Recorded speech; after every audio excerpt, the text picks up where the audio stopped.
아침이 즐거우면 하루가 행복합니다. 안녕하세요. 생방송 아침이 좋다 박종훈입니다. 6월 19일 금요일 아침 이경림입니다. 네, 어제도 비가 조금 내렸고요. 네. 비가 내리고 날씨가 조금 더워지면 꿉꿉하다는 생각이 드는데 네. 바로 그게 장마철 얘기잖아요. 장마철이 벌써 온다고 그래서 걱정인데 올해 좀 이른 장마가 온다고 그랬었죠. 지금 제주도와 남부 일부 지역에서는 장마 영향권에 벌써 접어들었다고 합니다. 네, 맞습니다. 6월 하순부터는 비가 많이 내린다고 하니까요. 네. 장마철에 미리미리 대비를 해주셔야겠습니다. 장마에는 비가 많이 내리니까요. 침수 대비에 먼저 신경을 써주셔야겠죠. 예, 곳곳에서 신경을 쓰셔야 되는데 네. 먼저 이 건물 같은 경우에는요, 물이 새거나 균열이 있는지 체크를 미리 해주셔야 되겠고요. 특히 건설 현장 네. 붕괴 위험이 있는지 꼭 확인해서 철저하게 체크를 해주시고 이 농작물, 이 농사 짓는 분들도 사실은 배수로와 특히 비닐하우스 관리를 좀 잘 해주셔야 될 것 같습니다. 네, 그리고 뿐만 아니라 장마철에는 습도 관리도 잘 해주셔야 네네. 되잖아요. 뭐 꿉꿉하다고 문을 닫아놓으면 안 되겠죠. 맞아요. 틈틈이 비가 안 올 때 환기도 잘 시켜주시고 네. 침구나 빨래도 신경 써서 관리해 주셔야겠습니다. 맞습니다. 자, 그리고 이제 차량인데 네. 비가 오면 운전하기 너무 어렵습니다. 가급적이면 운행 안 하시는 게 좋긴 한데 네. 일단 타이어를 좀 점검을 먼저 하시는데 받으러 가시는 김에 와이퍼 작동 잘 되는지도 체크해 주시고요. 덧붙여서 이 사이드 미러나 이 창문 유리창 여기에 이제 기름막이 좀 있을 오, 수가 네. 있어요. 그걸 깨끗하게 닦아주시면 시야 확보에 큰 도움이 된다고 합니다. 그럼요. 무엇보다 자연재해를 막을 수는 없지만 네. 미리미리 준비는 하셔야 되잖아요. 우리 날씨 정보에도 귀를 기울여 주시길 바랍니다. 그래서 우리는 아침에 항상 날씨를 체크하죠. 그럼요. 자, 오늘 날씨 알아보겠습니다. 강혜라 기상캐스터. 네, 강혜라입니다. 예, 어제는 좀 시원했는데 오늘은 좀 더워질 것 같고 날씨가 좀 요란할 것 같은 생각이 듭니다. 어떻습니까? 네, 맞습니다. 지금 충남 북부에는 산발적으로 빗방울이 떨어지는 곳이 있는데요. 아침까지 비가 조금 더 이어지겠고 낮부터 차차 맑아지겠습니다. 다만 오후부터 밤 사이 대전과 세종, 충남 내륙으로는 대기 불안정으로 인해 소나기가 지날 수 있겠습니다. 예상되는 비의 양은 5에서 30mm 정도로 많지는 않겠지만 돌풍과 함께 천둥, 번개가 치고 우박이 떨어질 수도 있어 주의하셔야겠습니다. 위성 영상입니다. 오늘 아침까지는 북쪽을 지나는 기압골의 영향권에서 대체로 흐리겠는데요. 낮부터는 고기압의 영향을 받아 차차 맑아지겠습니다. 지역별 날씨입니다. 낮 최고 기온은 천안 29도, 공주 30도, 대전 29도로 어제보다 3에서 7도가량 높겠습니다. 충남 서해안은 27도 안팎으로 예상됩니다. 파도는 모두 잔잔하겠지만 서해 중부 해상에 해무가 끼는 곳이 있어 조심하셔야겠습니다. 주간 날씨입니다. 주말인 내일도 오후부터 밤 사이 대전과 세종, 충남 내륙에 소나기가 내리는 곳이 있겠고요. 다음 주 월요일 대전은 33도까지 오르겠습니다. 날씨였습니다. 이 장마철 대비해서 여러 가지 시설 관리를 네. 잘 하자라는 말씀도 드렸고 또 생활 속의 관리도 잘 해야 되겠지만 무엇보다 요즘에 마음 건강을 관리를 잘해야 된다라는 얘기들이 많이 나옵니다. 그럼요. 중요하죠. 네. 괜히 우중충한 날씨 때문에 기분까지 축 처질 수가 있어요. 네. 또 습도가 높아지니까 불쾌지 수도 올라가고 아이쿠. 또 장마 우울증이라는 말도 있잖아요. 장마 우울증, 네. 요 얘기 참 재밌는 얘기예요. 장마 기간도 짧지는 않잖아요. 긴데 우리는 지금 코로나19를 겪어나가면서 불안정한 생각들을 많이 하고 있고요. 또 한 가지는 그 안에 답답하고 우울함이 누적이 돼 있단 말이죠. 네. 그래서 몸 건강도 중요하고 다 중요합니다만 장마철 대비해서 마음은 장마철로 들어가면 안 된다는 거 좀 잘 생각을 하셔야 될 것 같습니다. 맞습니다. 그런 의미에서 좋은 생각 듬뿍 담을 수 있는 네. 기분 좋은 이야기로 또 기분 전환 한번 해보면 어떨까요? 뭘로요? 사진 사연으로? 그럼요. 네. 자, 오늘 사진 사연은 좀 이렇게 밝게 가겠습니다. 네. 기분 좋은 생각으로 내 마음은 언제나 맑음. 맑음이라는 표현이 얼마나 행복한지 네. 보기만 해도 흐뭇한 사진들 보내주시면 돼요. 꽃사진, 웃는 사진, 네. 아이들 사진, 노는 사진, 맛있는 음식 사진. 다 좋네요. 아니면 그냥 지금 찍어요, 이렇게. 네. 하고 찍어. 그래서 올려주면 이게 맑음이니까 여러분들의 오늘 행복하게 특히 이제 대전 시민 여러분들 네. 불안하게 주말 보내셔야 될 텐데 밝게 한번 좀 사진 사연 받겠습니다. 네, 사진 사연 보내는 방법 알려드릴게요. 생방송 아침이 좋다 앱을 내려 받으셔도 되고요. 인터넷 주소창에 아침이 좋다.kr 입력하시고 닉네임과 전화번호 쓰면 오늘도 사진과 사연 보내주실 수 있습니다. 사연 보내주시면 저희가 선정해서 선물도 드리니까요. 네, 네. 오늘도 많이 보내주세요. 네. 이거 재밌네요, 요즘에. 자, 금요일입니다. 금요일 첫 순서는 문화 하나 드릴 시간인데요. 네. 몇 달 동안 고요하게 정적만 흘렀던 곳이 바로 미술관. 그렇습니다. 미술관인데 최근 시작된 전시회가 있어서 소개를 해드리려고요. 네, 만년동 일대의 대전 시립미술관, 이응로 미술관, 많아요. 네, 또 대전 예술의 전당, 대전 시립 연정국악원까지 다 몰려 있는데요. 네네. 대전 문화예술단지라고 불리는데 네. 한동안은 전시와 공연이 취소돼서 조용했었죠. 그러게요. 이 문화 공백이 너무 길어져서 그렇게 이어갈 수가 없기 때문에 네. 또 한 가지는 마음의 치유도 필요하기 때문에 조심스럽게 문화 행사들이 이제 재개를 하는 상황인데 이곳에서 시작된 전시회 소식을 오늘 좀 만나볼 것 같습니다. 그렇습니다. 코로나19 예방을 위해서 전시 관람 수칙도 별도로 세우면서 네. 전시 공간을 개방했다고 하는데요. 어떤 전시가 준비되어 있을지 화면으로 함께 만나보시죠. 코로나19로 잠시 멈췄던 문화예술가의 시간. 우리 지역의 미술관이 방역 지침에 따라 조심스럽게 문을 열고 다시금 전시회를 시작했다. 6월에 만나는 미술관의 전시 이야기 지금부터 만나본다.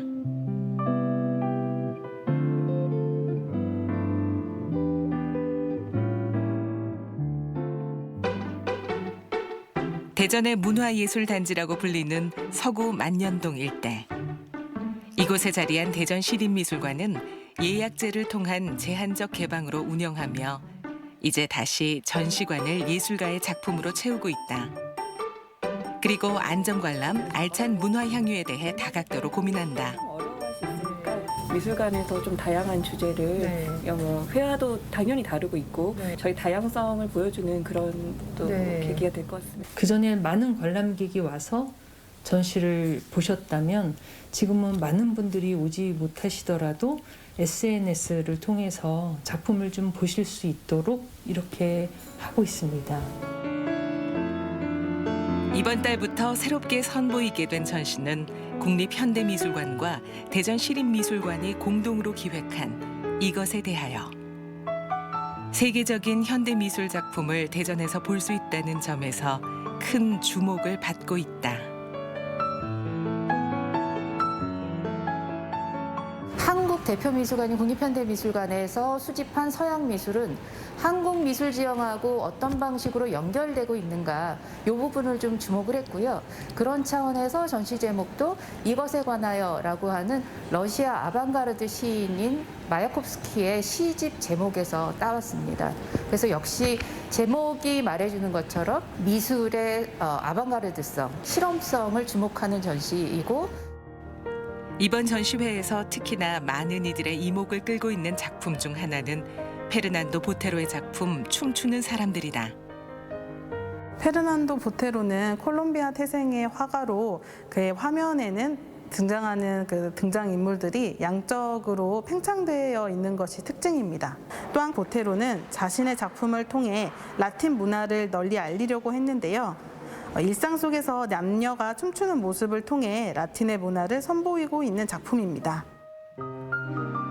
생활 속 거리두기를 지키면서도 예술로 한국과 세계를 연결한다는 문화 외교의 의미로 공감 미술을 선보이고자 하는 이번 특별 기획전.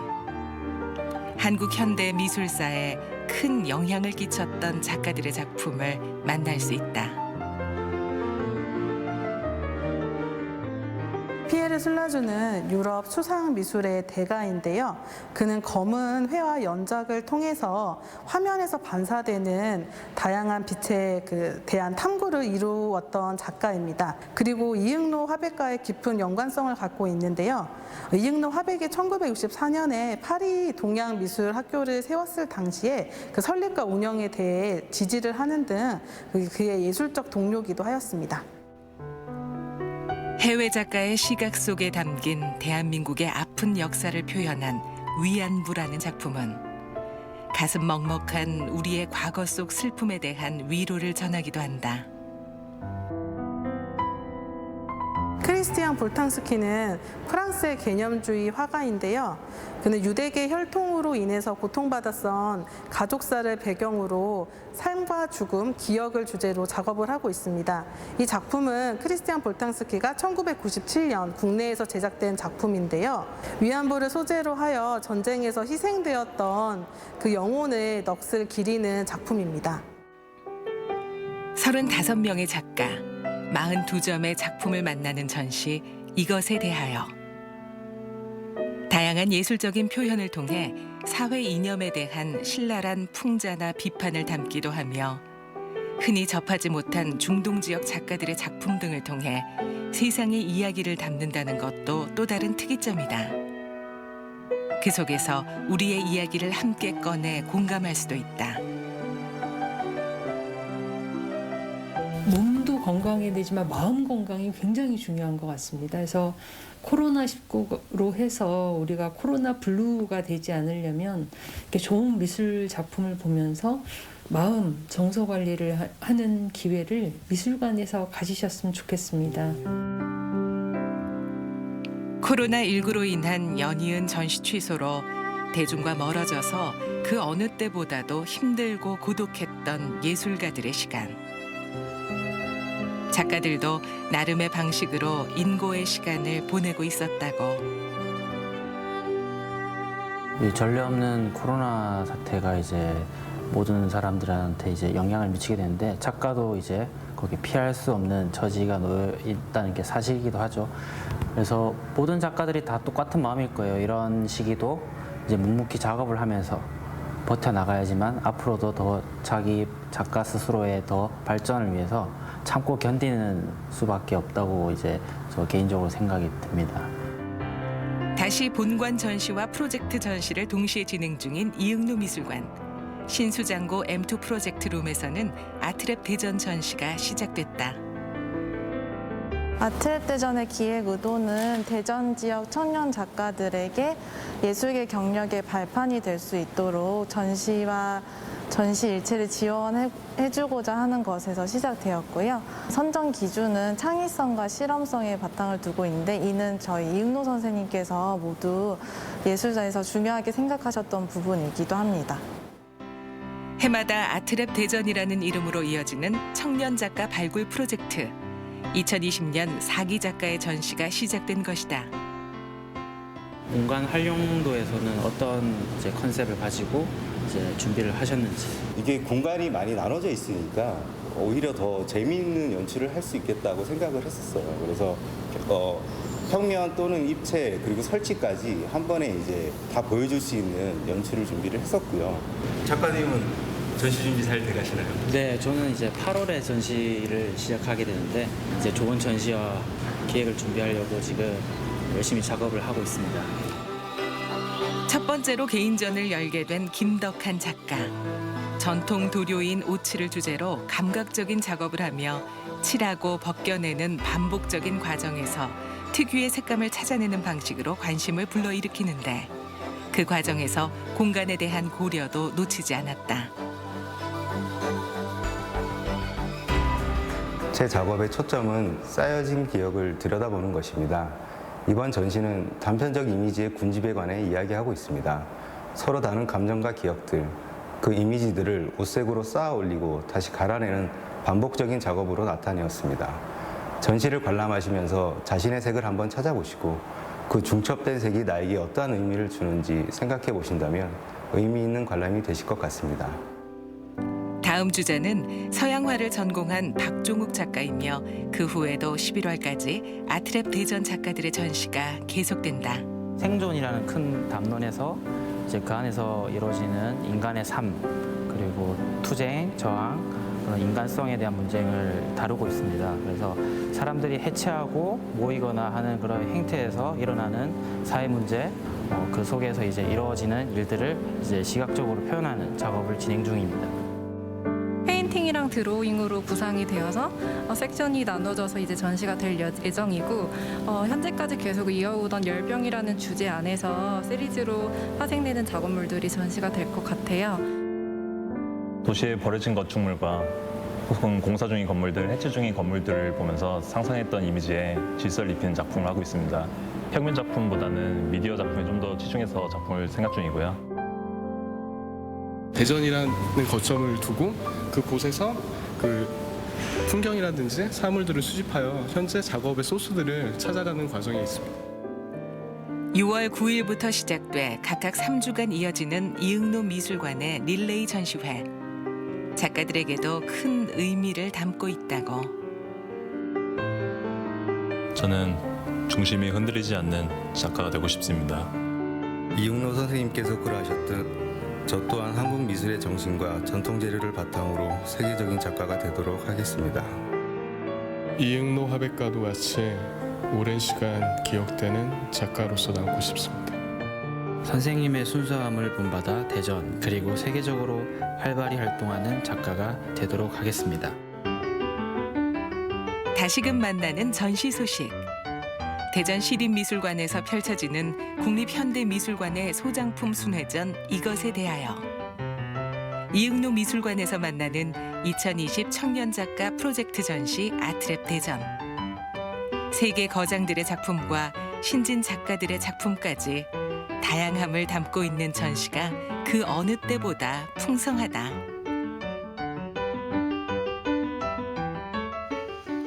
이 코로나19로 인해서 우울한 마음들, 이 답답한 마음들, 네. 글쎄요, 이 작품들을 좀 보면서 위로가 됐으면 하는 그런 바람 가져보는데요. 네. 아, 이제 미술관 방문이 예전 같지는 않죠. 그럼요. 네. 2주 이내 해외 방문 이력이 있으면 관람이 불가능하고요. 네. 또 발열 체크도 꼼꼼하게 해주셔야 되고 마스크 착용도 잊으셔서는 안 되고요. 손 소독도 잘 해주시고 또 간격도 잘 지켜주시면서 조금 조심스럽게 관람 부탁드립니다. 근데 이게 쭉 얘기를 했지만 네. 그게 우리가 그동안 지켜왔던 내용들이잖아요. 예, 그렇게 관람을 하시면 되는데 네. 특히 이제 대전 시립미술관 같은 경우에는 예약제거든요. 그래서 최소한 전날 홈페이지를 통해서 사전 예약을 하셔야 방문이 가능하고요. 이 방문해서 보시는 것도 1시간 20분 간격으로 50명씩 네. 이렇게 입장을 해서 관람을 할 수 있다고 그러니까 꼭 참고를 하셔야 되겠습니다. 네, 조금 불편하더라도 안전을 위해서 잘 동참해 주시길 바랍니다. 뭐 요즘에 유행하는 건 아니지만 예전에 당연하죠. 이렇게 해야 되는 거 아닙니까? 네, 그렇습니다. 세계적인 작가들과 청년 작가들의 설렘 가득한 전시를 만나봤다면요. 네. 또 다른 설렘을 찾아서 한번 가보도록 먹는 건가요? 하겠습니다. 설레는 거 보니까? 딱 네. 맞추시네요. 저는 감히 또 이것 또한 아트라고 말씀을 드리고 싶은데요. 시선 강탈 간식을 만나러 아하. 함께 가보시죠. 너무 맛있고 달콤해요. 저도 가끔 착각해요. 진짜인 줄. 보기도 아깝고 먹기도 아까워요. 지금은 그야말로 간식 전성시대. 맛은 기본이요. 시선을 빼앗는 신통방통한 매력까지. 그야말로 간식의 강자가 떴습니다. 먹거리 천국 경북 안동에서 간식 3대장 만나보시죠.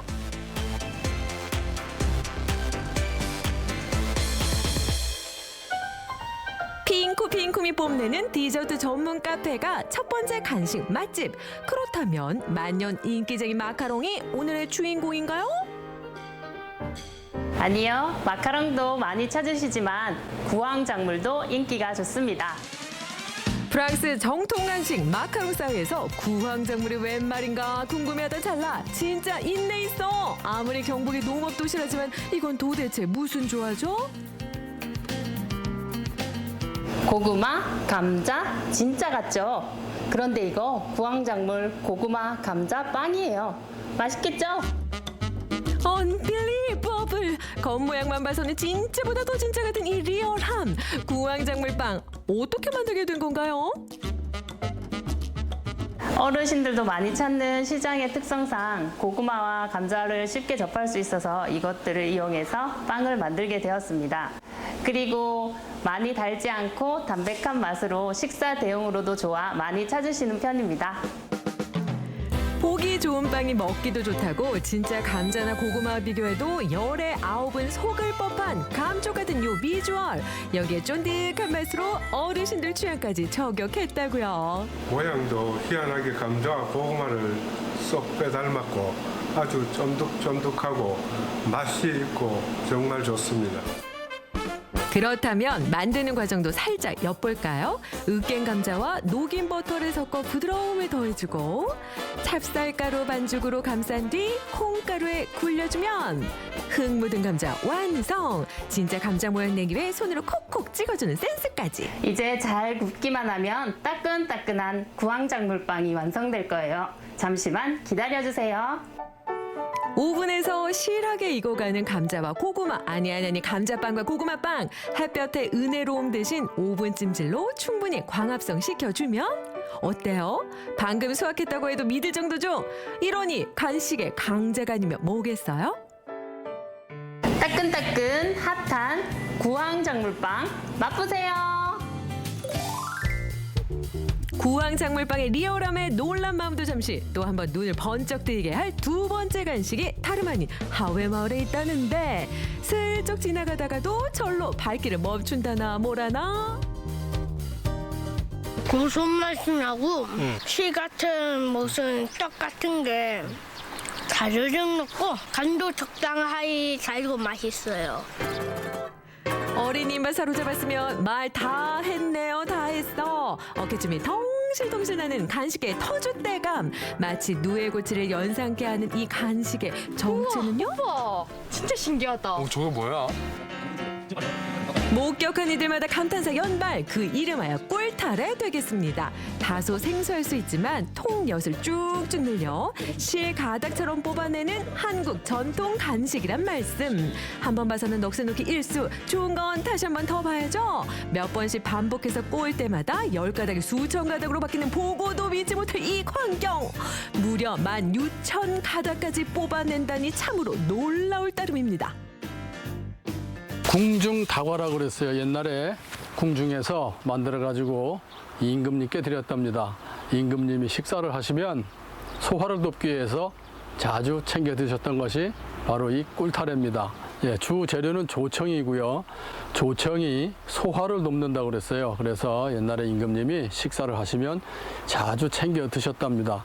그런데 이 조청을 덩어리로 드시면 치아에도 달라붙고 또 덩어리 드시면 많이 달고 하니까 이 좀 덜 달게 치아에도 좀 덜 달라붙게 해드리기 위해서 드시기 좋게 해드리기 위해서 실을 만들어 드렸답니다.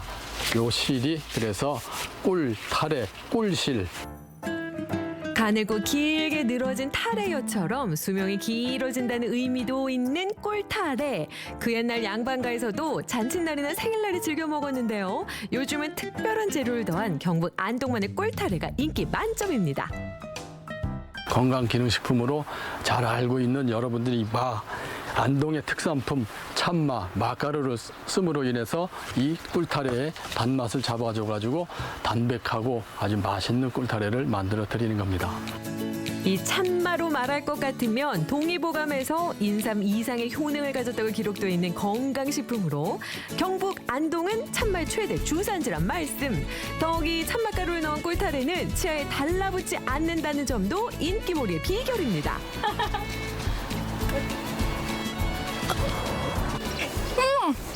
입에서 녹아요, 녹아. 입안에서 가닥이 다 느껴져. 너무 고소해, 너무. 와, 진짜 맛있네. 통엿이 실엿으로 순식간에 바뀌는 광경 앞에 삼삼오오 모여든 사람들. 견과류를 넣은 꿀타래 한 입이면 기분까지 사르르. 꿀맛 같은 그 맛이 궁금하다면 하회마을을 놓칠 수 없겠죠? 꿀맛 인정! 당연히 인정. 하회마을 꿀타래 정말 맛있습니다. 간식 3대장의 최종 보스를 차지한 곳은 경북 도청 신도시. 극강 비주얼을 뽐내며 입소문을 탄 간식이 있다는데 마치 예술작품을 뽑아내듯 심혈을 기울이는 이것으로 말할 것 같으면? 화과자 만들고 있는 중이에요. 웬만한 금손이 아니고선 시도하기 어렵다는 화과자. 보통은 꽃 모양으로 빚는 것이 일반적이지만 이곳 화과자에는 뭔가 특별함이 있다고요? 저희 할머니가 살아계실 때 화과자를 참 좋아하셨는데 모든 할머니들이나 모든 부모님들이 요거를 드신다는 마음으로 정성스럽게 만들고 있습니다. 녹차, 쑥, 유자, 완두, 흑임자 등등 다양한 앙금으로 승부하는 이곳만의 화과자. 금세 탐스러운 단감 모양의 복숭아 모양까지 무궁무진. 주문해서 먹어는 봤지만 만드는 건 처음 보거든요. 예쁘다고 생각했는데 이렇게 정성이 들어가는지는 몰랐어요. 모양도 너무 예뻐서 먹기가 좀 아까울 정도예요. 앙증맞은 매력 발산 뿜뿜. 세상 둘도 없는 비주얼과 모브값. 하나씩 골라 먹는 재미까지 더해져서 인기 주가를 올리는 중입니다. 사전 주문만으로 제작되기 때문에 부지런하지 않으면 쉽게 맛볼 수 없다는 화과자. 찾는 사람들이 부쩍 늘면서 이미 SNS를 한번 휩쓸었다고요. SNS 보고 일부러 찾아왔거든요. 후기글이 맛있다는 후기글이, 화과자가 맛있다는 후기글이 정말 많이 올라와 있더라고요. 직접 먹어보니까 정말 맛있네요. 정말 강추합니다. 한 한 입 베어 물면 달콤함이 입안 가득, 시원한 아메리카노와는 환상궁합을 자랑하는 화과자. 일단 한번 잡숴 보시라니까요. 우리 집 화과자는 모양과 색감이 예쁘고 맛있어서 상견례용으로나 선물용으로 많이 찾아주세요. 정성스럽게 만들었으니 오셔서 맛있는 화과자 한번 드셔보세요. 앞으로도 열미모 자랑할 화과자 당당히 간식 3대장으로 인정합니다. 진짜 같은 리얼함. 16,000 가닥의 신비로움. 먹기 아까운 비주얼까지. 금손이 만든 극강 비주얼 화과자, 순식간에 만가닥으로 바뀌는 꿀타래, 진짜보다 더 진짜 같은 구황 작물 빵까지 눈으로 한 번, 입으로 2번 즐기는 경북 안동표 간식 3대장. 시선을 강탈하는 그 매력을 직접 확인해 보시면 어떨까요?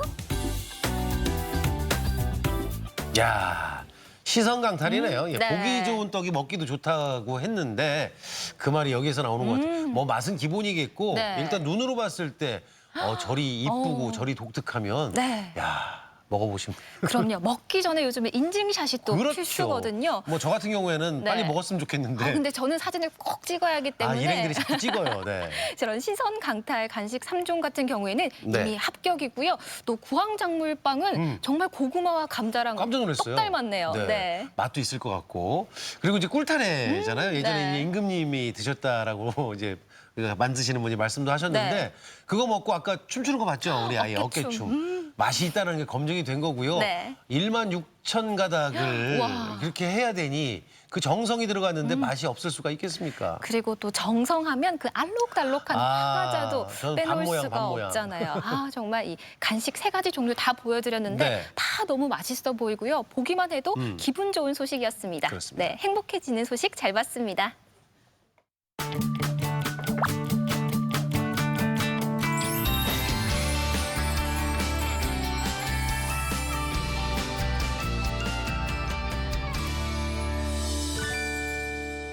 생방송 아침이 좋다 금요일 순서 함께하고 계십니다. 오늘의 사진 사연 주제가요. 네. 기분 좋은 생각으로 내 마음은 언제나 맑음인데요. 뭐 다양한 거 있잖아요. 뭐 그럼요. 하트 하시는 모습도 좋고 맛있는 음식도 좋고. 뭐 화이팅도 좋고. 네. 뭐 어쨌든 그 사진을 봤을 때 우리가 맑아진다라고 느껴지는 사진들은 편안하게 보내주시면 함께 하실 수가 있으니까요. 네. 많은 참여 부탁을 드리겠습니다. 자, 이어서 이제 건강 톡톡 시간인데 뭐 시작하면서 저희가 이제 장마 얘기했고 네. 비 오고 꿉꿉하고 이런 얘기했는데 이럴 때일수록 조심해야 되는 거고 많이 걸리는 것이 바로 식중독이 아닌가 싶어요. 네. 그렇습니다. 이 식중독이 봄철을 시작해서 이 여름철 6월에서 8월 사이에 가장 많이 발생한다고 합니다. 네.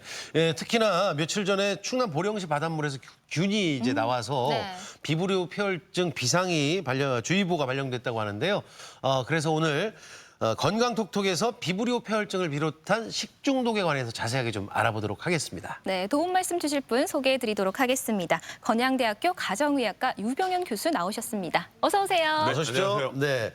식중독 얘기로 시작을 했는데요. 뭐 상한 음식 먹고 배가 아프고 이렇게 네. 식중독을 가장 많이 생각을 하는데 정확하게 식중독은 어떤 질환이라고 표현해야 되나요? 예, 뭐 다 알고 계신 거죠. 정의로 말하면 오염된 식품에 의해서 급성으로 나타나는 위장관 증상을 총칭하는 건데 네. 오염된 식품을 일으키는 것들이 이제 여러 우리 알고 계신 이런 세균을 포함, 바이러스 포함한 미생물들 네. 또는 이런 화학 물질들에 의해서 일으키게 되고 네. 이게 급성 위장관 증상은 잘 아시죠? 토하거나 배가 너무 아프거나 설사하거나 이런 것들이 이제 총칭해서 오염된 물까지 포함해서 이런 것들에 네. 의해서 생기는 것들을 총칭해서 식중독이라고 얘기를 하고 있습니다. 그렇군요. 네. 야, 그러면 오염된 음식이다 물을 잘못 먹어서 생기는 거라면 그 원인도 굉장히 다양할 것 예, 같아요. 정말로 굉장히 많습니다. 네. 그래서 우리가 뭐 분류를 하면 여러 가지 분류가 있겠습니다만 이제 네. 크게 나누면 아까 말씀드린 우리가 대부분이 말하는 아마 식중독에 거기 포함될 텐데 네. 아마 표로 나오는데 미생물에 의한 거. 미생물은 우리가 이제 너무 작아서 안 보이는 것들이니까 세균성,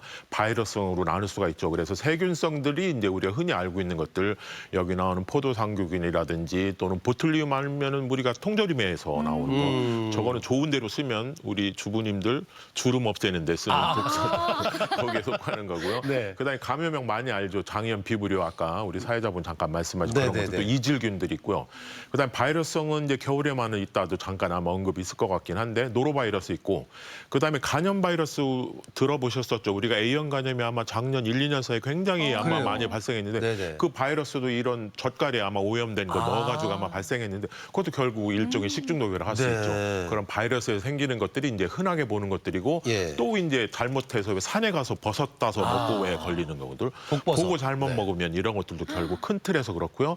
또는 음식 중에서 식품 첨가물들이 또 잘못된 것들 또는 이런 그 중금속에 의한 것들 이런 것들까지 이제 총칭으로 하게 되면 전체적인 식중독을 분류를 할 수가 있겠습니다.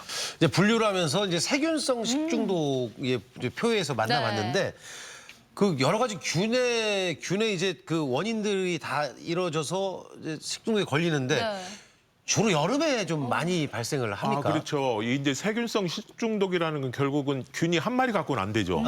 증식을 해야 되려면 온도가 필수적으로 따르게 되죠. 그래서 제일 잘 증식하는 게 4에서 60도로 알려져 있고요.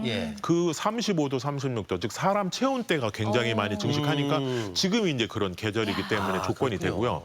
또 하나 여기 이제 그 그림에 나오는 게 이제 장염 비브리오 같은 경우는 한 2분 정도에는 2마리인데 4시간만 지나면 100만 마리까지 증식을 할 정도니까 굉장히 이런 온도가 밀접한 이런 균을 일으키는 거기 때문에 이런 여름철 온도가 따뜻한 계절이 이런 세균성 균들이 증식하는데 아주 좋기 때문에 결국은 이때 많이 발생하는 것들이죠. 그래서 아마 최근 통계에서 나온 거 보면 이 식중독균이 아마 1년 사시사철 아마 여기 보면 다 나옵니다. 그러네요. 그러니까 뭐 겨울이라고 안심할 수는 없지만 그래도 보면 6월부터가 제일 많죠. 그래서 아마 10년 동안 살펴보면 3,000건 뭐 명수로 보면 6만 명 이상이라는데 사실 저기에 그 포함 안 된 사람도까지 꽤 있을 걸로 생각하면 그러겠죠. 굉장히 많은 걸로 생각이 들고 그 그래프로 보면 6월, 7월, 8월, 9월이 그래도 그중에서 제일 많이 발생하는 계절이다라는 것들은 앞서 말씀드린 균이 증식하는 이런 조건들이 다 맞아서 그런 것 같습니다. 딱 이맘때니까 특히 조심을 좀 해주셔야겠습니다. 그 친구들이 좋아하는 게 우리 체온이 온도하고 똑같아요. 그러니까요.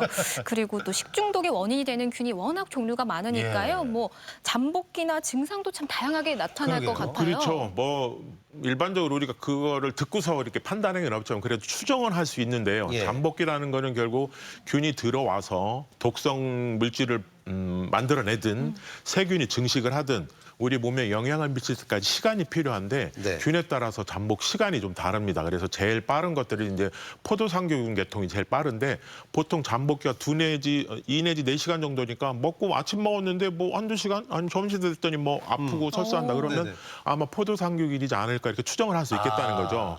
그래서 이제 저런 경우는 이제 그 구토, 뭐 어지럼증이 있을 수 있고 이제 살모넬라균 같은 경우는 조금 길죠. 그래서 뭐 길게 보면 3일까지도 후에 먹은 뒤에 그러니까 좀 생각해 보면 이건 아니었는데 이틀 전에 뭐 이렇게 생각할 수도 있는 것들. 그다음에 이따 말씀 비브리오 폐혈증은 반나절부터 한 이틀 정도까지도 나타날 수 있는데 뭐 수포 같은 거 나타날 수 있고요. 이질 요즘 흔치 않습니다만 적어도 한 3일 정도의 잠복기가 필요하고 5.15.7 대장균이라는 심각한 그 식중독균의 하나인데 저거는 3일에서 9일까지 있으니까 이런 정도의 시간, 즉 과거에 먹었던 음식들을 유추해 보면 증상이 나타난 거랑 비교해 보면 아마 그때 거 같다라는 것들이 이제 추정을 하거나 증상들을 봐서는 아마 이거일 수 있겠다 이렇게 추정하는데 이제 저런 잠복기 증상들이 도움이 좀 될 수 있겠습니다. 시간대별로 쭉 나와 보니까 좀 분류하기가 편하긴 한데 우리가 좀 흔히 많이 듣는 균이 이제 포도상구균 그리고 살모넬라균 이렇게 있는데 이름도 많이 들어봤지만 이거 잘은 모르는 것이 어떤 음식을 먹어서 걸리며 또 어떤 특성이 있는지 궁금한데 뭐 둘 중에서 먼저 포도상구균을 좀 알아봤으면 좋겠는데 그냥 궁금한데요. 포도가 들어가서 그런데 포도를 균이 좀 닮았나요? 네, 맞습니다. 아, 진짜예요? 눈으로 볼 수 없지만 현명으로 보면 포도송이 모아놓은 것처럼 돼 있다. 그래서 이제 포도상구균이라고 얘기를 이제 구형으로 된 이런 균을 얘기를 하는데 이게 기본적으로 우리 피부에 늘 있는 균들입니다. 그래서 이제 뭐 이런 곰거나 상처가 나거나 뭐 중이염, 뭐 방광염도 일으키는 이런 균들이 이제 기본적으로 산재해 있는 것들이 이제 기본적인 균이기 때문에 언제든지 우리가 노출될 가능성이 많다는 것들이 문제가 되고. 아, 진짜 포도처럼 생겼네요. 네. 그래서 여기서 이제 독소가 생성되는데 이 독소가 100도씨에서 30분을 해도 안 없어지는 걸로 돼 있으니까 상당히 독한 독성들을 되고 이게 이제 결국 중요한 게 그럼 어디서 오염원이 오느냐. 아까 말씀드린 대로 우리 피부에 있으니까 상처가 나는 사람들. 그래서 왜 음식점 가서 이런 일회용 밴드 갖고 음식 만지는 사람 걸 먹으시면 안 되겠죠. 그러니까 집에서도 마찬가지입니다. 겉에 무슨 장갑이나 보호를 하지 않으면 이런 상처 난 곳에서는 당연히 우리 피부에 산재해 있는 이런 포도 상균이 오염될 수 있기 때문에 절대로 상처 있는 사람들이 조리를 해서는 안 되고 그런 것들에서 결국 관련돼서 이런 증상들이 나타나게 돼서 아까 얘기한 토하거나 설사 이런 것들이 나타날 수가 있습니다. 그래서 요거는 아까 말씀드린 잠복기가 짧습니다. 그래서 뭐 1시간에 6시간 뭐 2~3시간 정도 제일 흔한데 그런 정도에서 발생할 수 있기 때문에 아침 먹었는데 이상하다 뭐 그런 느낌이 들면 아마 저거에 의한 오염일 가능성이 많습니다. 이제 알았네요. 그 상처가 있는 사람은 조리하면 안 되고 요즘에 그래서 이제 셰프들한테 장갑이 많이 공급화가 됐어요. 요거 이제 그 의사 선생님들만 찌는 게 아니고 셰프들도 그렇게 꼭 하셔야 될 것 같아요. 네, 그리고 또 살모넬라균은 예전에 제가 듣기로는 그 달걀 껍질에 들어 있어서 달걀 뭐 워낙 많이 쓰잖아요. 달걀 껍질 만진 후에는 손을 꼭 씻어줘야 된다 이런 얘기 들었는데 맞는 얘기인지? 예, 맞습니다. 결국 이게 가금류 쪽 그 닭들 쪽에서 주로 제일 오리 뭐 이런 것들이 많은데 그런 오염된 분변 이런 걸 통해서 이제 결국 오염이 되게 됩니다. 근데 이거는 온도에 약합니다. 그래서 60도 이상의 한 30분 정도만 돼도 균이 없어질 수 있기 때문에 특히 이런 것들 그러니까 달걀 껍질 같은 경우도 잘 깨끗이 닦아서 당연히 해야 될 것 같고요. 그렇지만 이건 건조한 상태에서도 오랜 기간 생존할 수 있습니다. 제일 오염원이 아까 말씀드린 대로 사람, 가축, 분변 이런 데 나오는 것들에 대해 있고 특히 계란 같은 경우 특히 이제 그 나오는 껍질들에 대해서 오염된 균이 묻을 수 있기 때문에 이런 경우들을 먹는 것들을 특히 조심해야 되고 특히 날 것들을 먹는 데에서 조심해야 될 뿐만 아니고 조리가 좀 어설프게 돼서 덜 익은 것 같은 경우에 있어서 아까 얘기 드린 대로 그런 정도 온도에서 가열이 안 된 것들 또는 잘 조리가 됐는데도 보관이 문제가 돼서 2차 오염이 될 수 있기 때문에 그런 경우들은 특히 조심을 하셔야 될 것 같습니다. 그 이제 뭐 달걀로 후라이 요리하거나 뭐 할 때 보면 이제 많이 묻잖아요. 그거 깨끗하게 닦고 조리를 하는 것도 맞다라는 거. 야, 오늘 그냥 실생활에 쏙쏙 들어오게 지금 정리가 되고 있는데 뭐 지금은 코로나19 때문에 단체로 어디 여행 가기 좀 어렵겠지만 여름하면 이제 또 단체로들 뭐 가족 단위도 그렇고 가족도 여러 가족들 여행 가면 뉴스에 가끔 접하게 되는 게 이제 집단 식중독에 의해서 어디 식당에서 먹었는데 뭐 원인이 됐고 하는데 그게 이제 대장균이 주로 원인이 됩니까? 예, 여행자 설사에서 이제 흔한 원인균이 이제 대장균이라고 알려져 있고요. 이런 것들이 결국 이제 오염되는 여러 가지 뭐 분변 이런 것들이 다 오염되는 것들인데 그 중에서 제일 심각한 게 여기 나오는 병원성 대장균 5157균입니다. 이거는 정말로 출혈성 그 설사까지 일으킬 수 있기 때문에 독성을 유발하기 때문에 상당히 심각한 문제가 되고 그다음에 이건 조금 덜 익은 그런 그 육류 같은 것들에서도 되고 이런 오염된 분변에 오염된 음식들, 오염된 도막 칼들에 의해서도 옮길 수 있기 때문에 사실 먹는 사람들은 알 수가 없죠. 어떻게 조리된지를 알 수 없기 때문에 그래서 이제 그러니까 쉽게 얘기하면 어떻게 생각하면 저렇게 조리가 좀 어설픈 느낌이 들거나 먹었을 때 좀 덜 익은 느낌 들었을 때는 차라리 안 먹는 게 좋겠죠. 그래서 좀 심각하게 사망도 이를 수 있는 거기 때문에 우리나라에서도 일종 법정 전염병으로 지정이 되어 있습니다. 그래서 어떤 경우 뭐 동남아 여행하고 와서 아까 얘기 드린 대로 기억하실지 모르겠습니다만 잠복기가 3 내지 9일까지도 가기 때문에 여행하고 들어와서 이상하게 아픈데 가만히 생각해 보니까 그때 내가 햄버거를 한번 사 먹었던 것 같은데 하면 충분히 그럴 가능성이 있다는 거죠. 그래서 여행력 있고 이런 오염될 가능성 있는 음식들을 먹었을 때 특히 설사에서 이런 출혈성 병변이 보인다라고 하면 충분히 의심해 볼 수 있기 때문에 특별히 주의를 해야 될 것 같습니다. 이제 대장균 얘기를 하셨고 이게 뭐 노로바이러스도 그 오염원이 그렇습니다. 노로바이러스는 이제 여름철보다는 오히려 겨울철에 이게 상당히 많이 나타나는 걸로 되어 있는데 이것도 결국 오염된 물하고 이런 식품들하고 관련된 건데 이것도 추운 때도 뭐가 문제되겠어 하지만 실질적으로도 겨울에 있어서 이것도 상당한 복통을 일으키게 되고 네. 설자 같은 걸 일으키기 때문에 상당히 그 통증을 유발할 수가 있습니다. 따라서 겨울철이라고 그래서 지금 이제 여름철도 물론 이제 생길 수가 있습니다. 그래서 아마 그 같이 쓰고 있는 과거에도 아마 이런 고등학교나 이런 네. 급식에서도 아마 이렇게 유발된 경우도 맞아요. 보면 오염된 게 되면 물 같은 경우는 쉽게 여러 사람들이 나눠 먹을 수 있기 그렇겠죠. 때문에 얼마든지 그런 오염원이 될 수 있어서 네. 특별히 이것도 주의를 해야 될 것들 중에 하나라고 근데 할 수 있겠습니다. 현미경으로 본 세균들이요. 나쁜 녀석들인데 모양은 좀 이쁘네. 그런 또 독특한 생각을. 그러게요. 쟤는 왜 네. 그럴까요? 네. 그렇습니다. 또 무엇보다 또 손을 또 좀 잘 씻어주는 게 중요하겠죠. 가장 중요해요. 네, 손도 잘 씻어주시고요. 네. 저는 최근에 그 서해안에서 비브리오 폐혈증 균이 검출됐다는 네, 이야기를 아까 제가 말씀드렸잖아요. 들었는데 비브리오 폐혈증에 걸리면은 뭐 설사며 구토 이렇게 뭔가 식중독의 또 하나의 종류일까요? 예, 이것도 앞서 말씀드린 이제 이런 그 세균성 중에서도 하나인데 네. 이게 이제 특별히 위험한 거는 사망률이 높아서 위험한 건데 그렇군요. 그다음에 앞에 사회자분이 말씀하셨습니다. 한 2주 전에 경고가 내렸죠. 예. 이 균이 물에 있다라고 얘기를 했기 때문에 결국 요즘같이 따뜻한 해수 여기 나온 대로 15, 18도 이런 정도에서 이제 균이 번식을 하는 조건인데 네. 이거는 다른 거랑 달리 또 다른 오염원이 될 수 있는 게 먹는 것들 하고요. 특히 그렇죠. 이제 오염된 어패류, 뭐 생선에 이게 제일 크고요. 네네. 그다음에 또 하나는 상처, 피부에 상처가 나는 이쪽에 균이 들어올 수가 있습니다. 그래서 그런 조건들이 이제 갖춰지게 되면 올 수가 있는데 네. 그래서 제일 위험한 경우가 본인이 몸이 안 좋은 사람들 같은 경우, 특히 이제 간이 안 좋은 사람들 같은 경우 이런 것들에 감염될 수 있기 때문에 특별히 조심을 해야 됩니다. 네. 따라서 이런 따뜻한 시절에 바닷가 가서 회 먹는 것들 하고 또는 익지 않은 어패류, 날걸 먹는 것들 그다음에 이런 상처가 났는데 바닷물에 들어 이런 것들은 이미 오염될 수 있는 조건을 갖추고 있기 때문에 그렇군요. 특별히 조심을 해야 되고 네. 앞서 말씀드린 대로 간 질환 있는 사람들은 특별히 조심을 해야 됩니다. 네. 증상들이 이제 나오네요. 예, 증상 보면 이제 우리 흔히 알 수 있는 거 배가 아프다 뭐 당연히 있을 수 있고 네. 토하고 설사하는데 혈압이 떨어지는 경우가 나타날 수가 있고요. 많이 토하고 또 하나 특징적인 게 이런 병변이 수포성 병변이 하지부터 생기게 됩니다. 그래서 물집이 잡혀나면서 그다음에 그게 좀 지나면 괴사가 되기 시작합니다. 따라서 이런 경우 때문에 특별히 아까 말씀드린 대로 사망하거나 이런 위험성을 가리킬 수 있기 때문에 이런 어패류를 먹고 나서 잠복기가 12시간에서 48시간이니까 되게 반나절에서 이틀 정도니까 해안가 놀러 갔다 와서 먹고 났는데 반나절 저녁에 왔는데 아니면 다음 날이 있는데 이런 증상 나타나고 피부에 수포가 나타나면 그건 즉각 병원으로 가셔가지고 확인 받으시고 치료를 빨리 받으셔야 될 그래야 상황입니다. 되겠군요.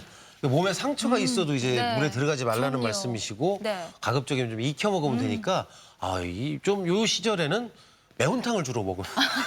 네, 날 것보다는 익힌 거를 많이 드시면 그러게요. 좋겠네요. 근데 이제 비브리오 폐혈증 전염성이 없는지와 네. 또 좀 예방을 어떻게 할 수 있는지가 궁금하잖아요. 예. 그래서 아까 얘기 드린 대로 이제 오염원이 먹는 것들하고 네네네. 피부 종류는 두 가지라 그랬는데 이것도 이제 3종 전염병으로 이게 지정이 됐습니다. 왜냐하면 치사율이 높기 때문에 이제 그렇죠. 조심해야 되는 데 있고 그래서 예방하려면 결국 어떤 사람들이냐 여기 보면 지금 발생 현황이 나오는데 네. 평균 50건 정도가 생깁니다. 그러니까 계속 우리가 얘기를 하죠. 좀 조심하세요. 또 네네네. 매년 저렇게 변화가 없는 거 보면 올해도 벌써 이제 신고 건수가 두 건이네요. 그러니까 좀 정말 조심을 해야 될 것 같고요. 네. 특히 남자한테 많이 생기는 걸로 돼 있고 남녀비가 7대1 정도니까 남자도 훨씬 많고 네. 아까 얘기한 위험성 있는 집단들이 뭐냐 간이 안 좋은 만성 간염, 간교가 있는 분들 네. 그다음에 술을 너무 사랑하시는 분들 안 좋고 간하고 또 연관이 있네요. 면역이 떨어진 분들은 안 좋습니다. 네. 따라서 예방은 당연히 이런 간질환 있는 사람들은 절대로 날것을 먹으면 안 되겠고 예. 상처난 상태에서 바닷가 수영하러 절대 들어가시면 안 됩니다. 네. 따라서 조리를 해서 당연히 드시게 되고 조리 특별히 기구들도 다 소독을 해서 먹어서 결국 접촉할 수 있는 기회를 차단하고 먹어야 될 상황이 되면 익힌 걸로 먹는 게 중요하고 네. 특히 간이 나쁘신 분들은 절대로 날거를 안 드시고 조심을 하시는 것이 중요하겠습니다. 그냥 절대로를 지금 여러 번 네. 강조를 하셨단 말이에요. 그러니까 그렇다고 회를 안 먹는 게 아니고 이제 회를 조리하는 과정, 그러니까 네. 칼이나 조리기구들 관리를 잘하면 네. 괜찮지만 그게 걱정되면 이제 익은 걸 먹자는 말씀이시고. 네, 그리고 얼마 전에는 비브리오 폐혈증으로 인한 사망자도 네. 발생을 했잖아요. 이 비브리오 폐혈증으로 인한 치사율이 또 높은 편인가요? 예, 지금 통계로는 한 30에서 50% 정도니까 확률이요? 굉장히 높죠.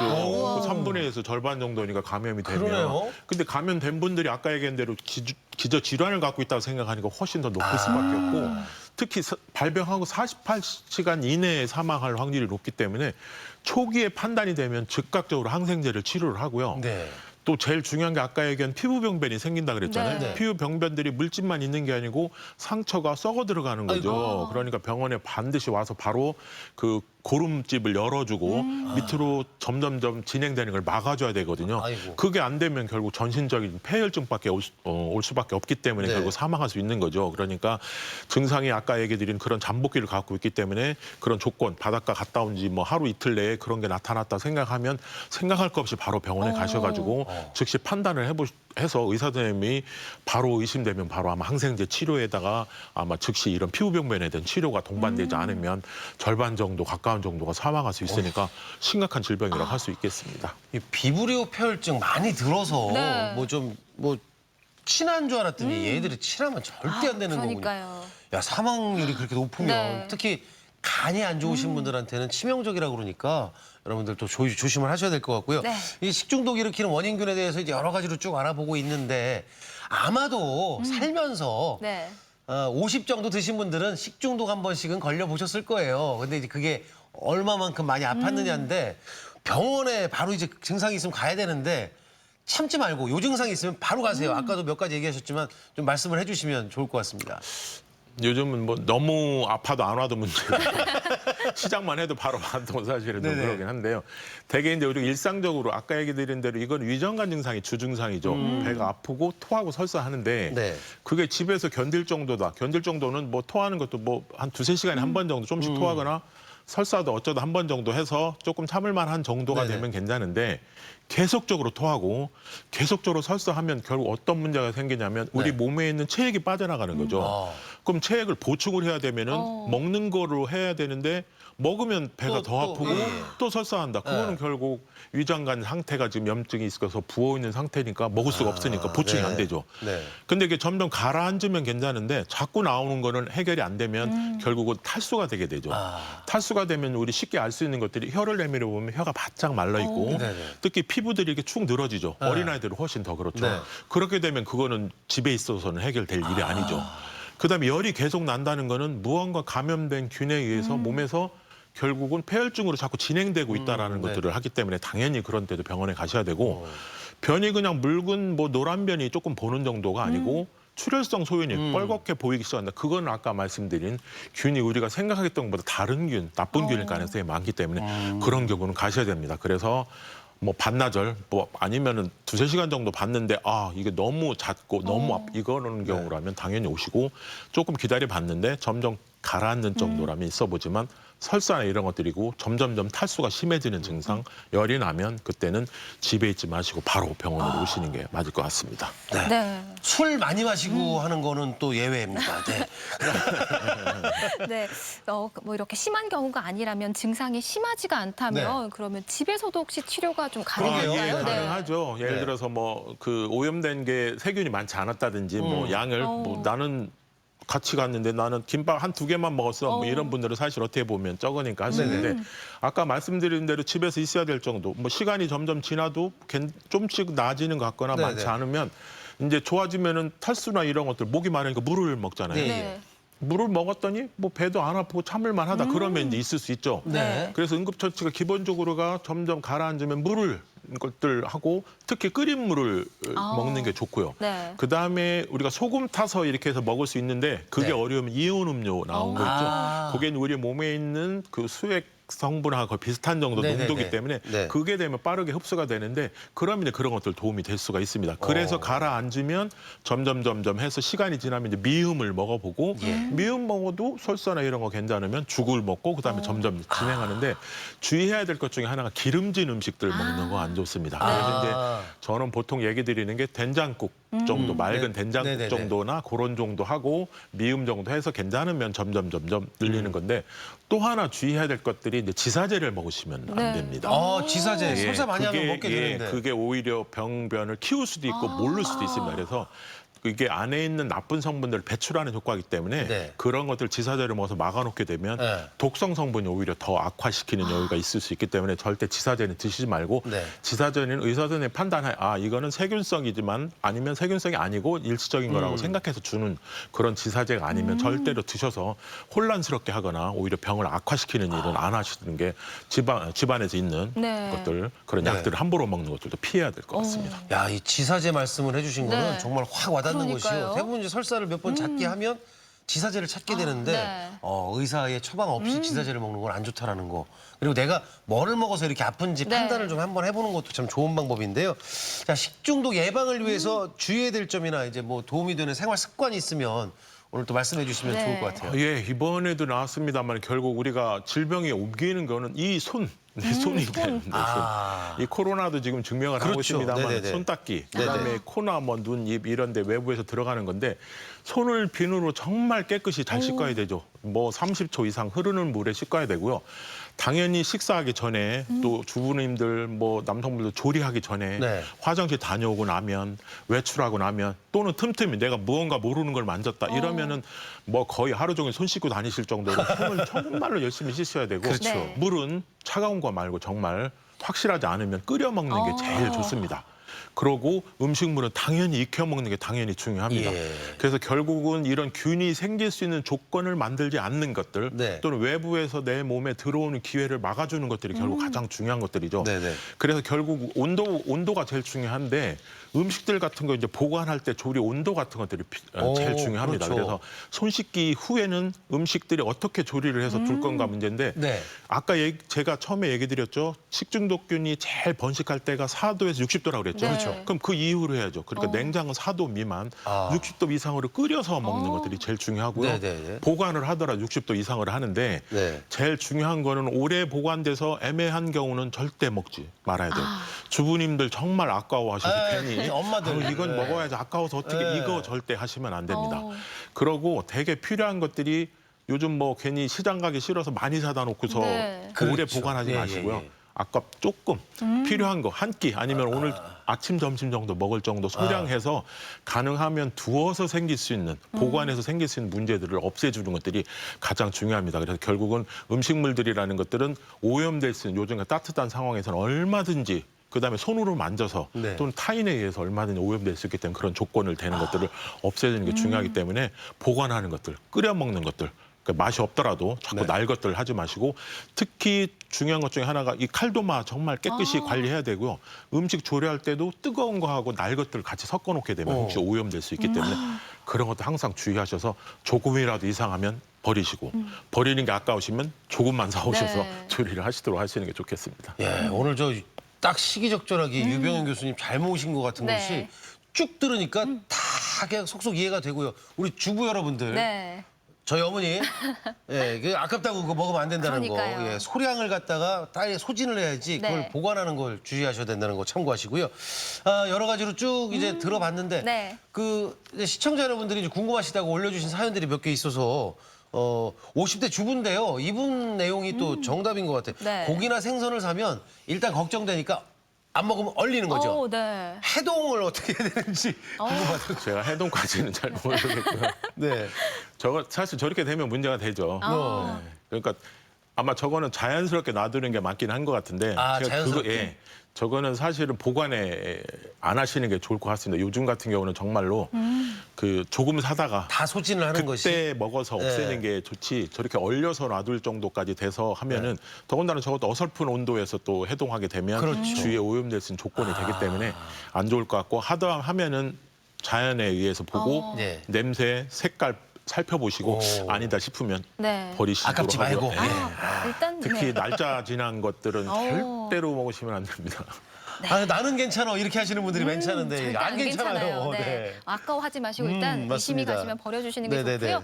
다음 질문도 한번 받아보도록 하겠습니다. 40대 남성입니다. 식중독 증상이 또 감기와 비슷하다고도 들었는데 열날 수 있고, 상한 음식을 먹은 뒤에 열이 나거나 땀이 나면 식중독의 가능성이 높나요?라고. 근데 상한 음식을 먹으셨으면 안 되는데 왜 먹으셨나요? 일단 먹지 말잖아요. 상한 음식을 먹고 나서 열이 나니 아까 얘기한 대로 먹고 나서 30분 있다 그러면 아니겠죠. 그죠? 되게 아까 최소한도 빨라도 한두 시간이 지나야 되는데 예. 그런 기간이 중요할 것 같고 그다음에 위장관 증상이 나타나는가 예를 들어서 설사, 토하거나 나타나는지를 봐서 그게 나타나면 가능성이 있는데 그냥 열만 난다. 그럼 아닐 가능성도 좀 있겠습니다. 그거는 그래서 조금 지켜보셔야 되고 아마 감기 증상. 요즘은 이 코로나도 걱정이 돼서 열나면 그래서 애매하면 무조건 병원에 오십시오. 네. 집에서 고민하지 마시고. 그러게요. 열난다고 그래서 네. 무서워하지 마셔야 돼요. 왜냐하면 내가 빠른 판단을 네. 했을 때 병원에서 이제 예를 들면 지금 식중독도 식중독이지만 이 코로나19도 그럼요. 확진이 된다면 그게 빨리 판단이 돼야 확산을 막을 수 있으니까요. 네. 병원 찾는 게 좋겠고요. 오늘 방송 같이 보신 분들은 뭐 이제 식중독에 대해서는 박사가 되셨다고 네. 생각이 됩니다. 자, 오늘 건강톡톡 식중독을 일으키는 원인과 증상 예방법에 대해서 알아봤고요. 다음 시간에는 내 몸의 불청객 여드름에 대해서 알아볼 테니까 궁금하신 점 있으면 저희 게시판에 올려주시기 바랍니다. 네, 지금까지 건양대학교 가정의학과 유병현 교수와 함께했습니다. 네, 함께해 주셔서 고맙습니다. 네, 고맙습니다. 감사합니다. 계속해서 우리 지역의 오늘 날씨 알아보겠습니다. 강혜라 기상캐스터.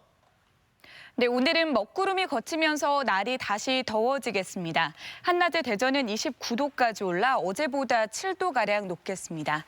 오후부터 밤사이 대전과 세종, 충남 내륙으로는 대기가 불안정해지면서 소나기가 지날 수 있겠는데요.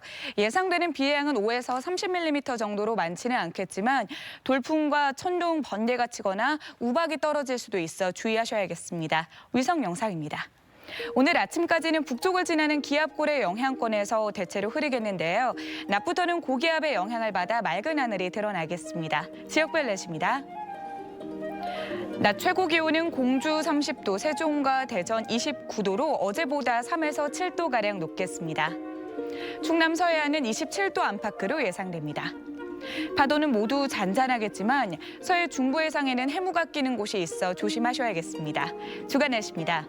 주말인 내일도 오후부터 밤사이 대전과 세종, 충남 내륙에 소나기가 내리는 곳이 있겠고요. 다음 주 월요일 대전은 33도까지 오르겠습니다. 날씨였습니다.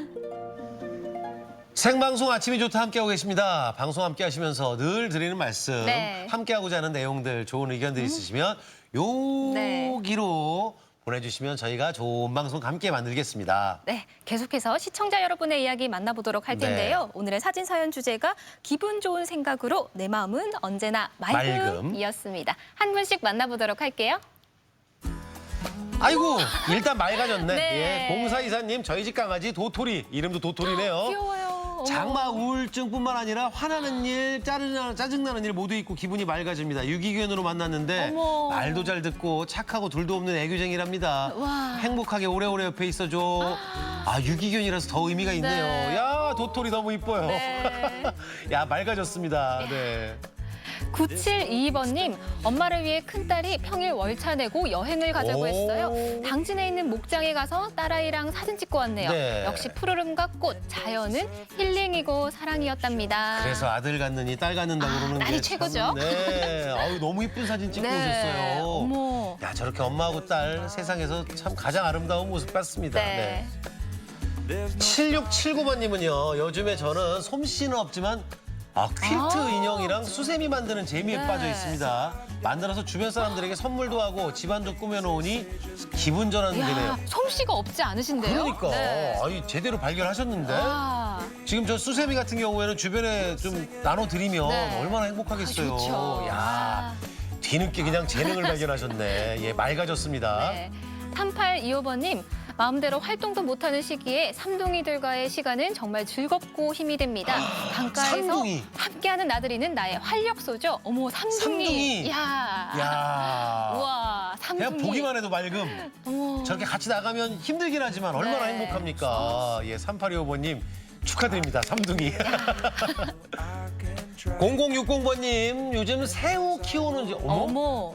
푹 빠져 있습니다. 네. 부화해서 매일매일 커가는 모습을 보면 얼마나 뿌듯한지 빨리 커서 주위에 분양해줄 분양해줄 생각이 생각에? 가슴이 두근거린다. 어머, 새우를 키우시네요. 새우도 야. 반려 이제 네. 그 동물이라고 봐야죠. 네. 새우를 야, 분양 어머. 생각하시니 얼마나 들떠 있겠어요. 야. 먹으면 안 되는 거죠? 네. 0155번님, 초록색이 마음을 편안하게 해주는 것 같아요. 새벽 운동 나가서 펼쳐진 멋진 풍경을 보면 마음도 상쾌해지고 네. 하루를 가뿐하고 기분 좋게 시작할 수 있습니다. 24시간 볼 수 있지만 네. 새벽에 보는 저 초록은 또 다르죠. 그럼요. 아, 전경 사진도 너무 잘 찍으셨네요. 네. 자, 우리가 좋네. 어머나. 뭐야? 자세가. 야옹이네요. 7815. 코로나 때문에 집에서 보내는 시간 많아졌어요. 그때마다 우리 집 귀염둥이 양이의 재롱을 보며 저절로 얼굴에 웃음이 배어나옵니다. 내 삶의 활력소예요. 야. 재롱보다는 조금 거만하지 않나요? 네. 그런데 요즘 개냥이라고 하잖아요. 그러니까. 또 애교가 자세가 많나 보네요. 보스인데요, 보스. 네. 3336번님, 병원에서 치료받고 있지만 마음은 항상 맑음. 더 빨리 치료가 될 거라고 믿습니다. 첼로를 듣는 소녀의 동상과 함께 손잡고 여유 있는 시간을 보내고 있어요.